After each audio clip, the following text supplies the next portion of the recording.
Oi, gente, tudo bem? Meu nome é Ana Carolina e hoje eu vou falar sobre uma non-market strategy, ou, no nosso querido português abrasileirado, uma estratégia non-market. Bom, as estratégias non-market podem ser voltadas tanto para o setor político, que é onde o lobbying é uma famosa estratégia, e para o setor social, que é o que eu vou falar hoje. Além de eu explicar o que é essa non-market social, eu vou dizer qual é a sua principal estratégia e quais as organizações que a utilizam. Eu espero que esse conteúdo te interesse, ouvinte, assim como interessa a mim, porque realmente é um conteúdo super legal e super proveitoso para pessoas que querem entender um pouco melhor qual é a relação de empresa com o setor social. Bom, primeiro, é importante dizer que a Non-Market Strategy social, ela é protagonizada pelo RSC. Você não sabe o que é uma RSC? Relaxa, além de ser difícil de pronunciar, eu também não sabia o que era até pouco tempo atrás. Então, vou te explicar o que é. RSC significa Responsabilidade Social Corporativa.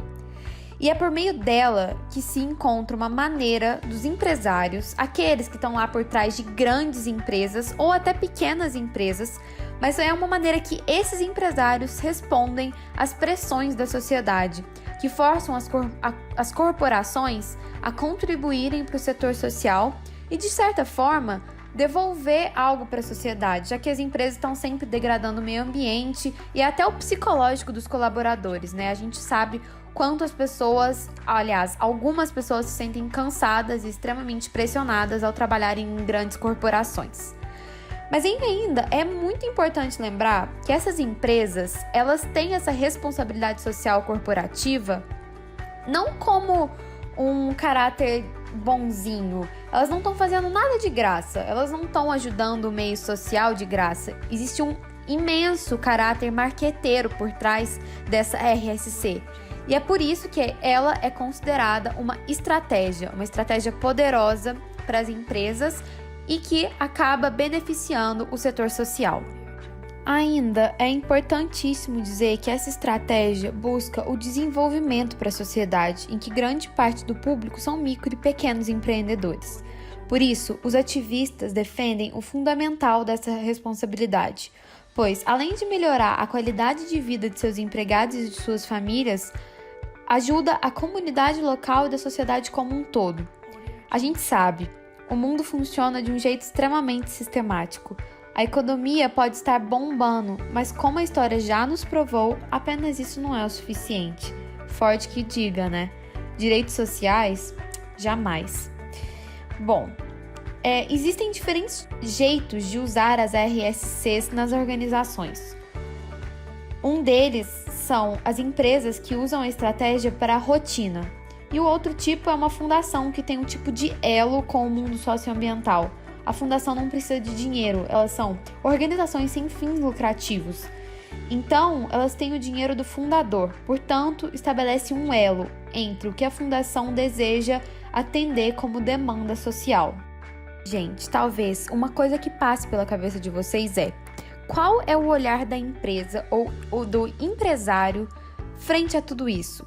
Eu quero dizer, quando ele pensa na questão do lucro. A gente pode falar que quando o empresário aplica essa estratégia para atender o social, ele está juntando a vontade de fazer o bem para fazer o bem para a empresa. Ou seja, ele ajuda ainda visando o lucro. As organizações do terceiro setor, como ONGs e fundações, o core business é simplesmente fazer o bem, atender às demandas sociais. Diferentemente das empresas que atendem demandas sociais tentando aumentar a visibilidade que elas têm em relação ao seu público. É bom para elas aumentar a credibilidade que elas têm em relação à população. Se seus clientes veem que a empresa está ajudando uma comunidade carente, por exemplo, a visibilidade dessa empresa aumenta, ou seja, o lucro também. Bom, um exemplo de uma fundação que pertence ao terceiro setor e seu core business é simplesmente fazer o bem é a Fundação Lehman, que é uma fundação familiar sem fins lucrativos e fundada por Jorge Paulo Lemann. com o intuito de diminuir a desigualdade educacional que o Brasil vive hoje. Nós tivemos o prazer em assistir uma palestra do Giovanni Giuliano, um ex-aluno da nossa querida Fundação Getúlio Vargas. Ele se formou recentemente em administração pública e já durante a faculdade começou a estagiar na Fundação Lehman, onde hoje trabalha na área de políticas educacionais. Segundo Giovanni, um dos maiores desafios em tentar universalizar a educação no Brasil, que é o intuito da Fundação, é conseguir fazer o ensino ser tão bom quanto a aprendizagem. Ah, mas como assim?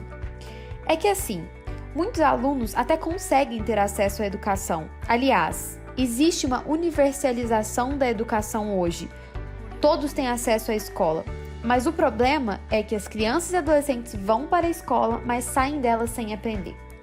Então, para tentar resolver esse grande desafio, as fundações no geral têm como objetivo mandar uma massa crítica de pessoas que queiram trabalhar juntos para resolver os problemas sociais brasileiros. E daí surge outro problema. Para onde mandar essas pessoas? É necessário, segundo Giovanni, acertar o lugar. Existe um lugar certo para a atuação das fundações. E aí a gente se questiona, como é que as fundações escolhem esses lugares? Será que, assim como as empresas privadas, as fundações também têm suas estratégias de marketing para aumentar sua visibilidade? A parte boa é que a gente tem a resposta para essa pergunta. Conseguimos perguntar isso para algumas pessoas que trabalham na área de responsabilidade social corporativa, tanto em empresas privadas quanto em fundações. E o que tivemos como resposta é que a maior parte das fundações trabalham com teorias da mudança, ou seja, elas querem atender a demanda social apenas para fazer o bem e tentar resolver um problema estrutural no Brasil. Mas, ainda assim, existem fundações que precisam se preocupar com a marca. Por quê? Elas têm, como são fundações muito grandes, como por exemplo a Fundação Lehman, elas podem acabar monopolizando o debate social em relação a alguma questão em debate. Ou seja, a questão da educação é muito monopolizada pela Fundação Lehman. E isso é alvo de críticas constantes para a Fundação, então ela precisa ser consciente e saber que a fala dela é extremamente impactante para o setor social em relação à educação. E é daí que surgem as suas estratégias de marketing. Não para diminuir os impactos que podem ter no lucro, porque a Fundação é uma fundação sem fins lucrativos, mas em relação às estratégias de comunicação e quão impactante vai ser a sua fala no meio social. Gente, acho que eu falei até demais. Como eu disse no início, é realmente um assunto muito legal e super interessante para entender. Para finalizar, a gente trouxe um exemplo real de uma empresa privada que conseguiu aplicar essa estratégia non-market para o meio social. Para isso, eu vou trazer o meu amigo Gabriel Vieira para falar um pouco sobre o que aconteceu com o Magazine Luiza ao tentar aplicar essa non-market strategy. A gigante do varejo, Magazine Luiza, causou polêmica recentemente ao anunciar um programa de trainee voltado exclusivamente para a população negra. Para alguns, uma ação louvável que tem como objetivo corrigir a chamada dívida histórica que o país tem com essa parcela da força de trabalho, que apesar de representar mais da metade da população, ocupam apenas cerca de 30% dos cargos de chefia no país. Para outros, como a juíza do trabalho Ana Luísa Fischer Teixeira de Souza Mendonça, a iniciativa é inadmissível. Para ela, a empresa que já tem em seu quadro de funcionários uma razão de 53% de negros está cometendo o crime de discriminação na contratação, em razão da cor da pele, vetada pelo artigo 5º da Constituição, que afirma que no Brasil todos os cidadãos possuem direitos legais de igualdade. Depois de externar sua opinião no Twitter, a juíza apagou sua publicação e bloqueou sua conta, em razão das críticas relacionadas ao ocorrido. Para Magalu, a ação tem gerado grande repercussão na mídia, tanto positiva quanto negativa. Há quem argumente que não existe publicidade negativa, mas não é incomum encontrar movimentos retaliatórios a políticas vistas como politicamente correto por si só.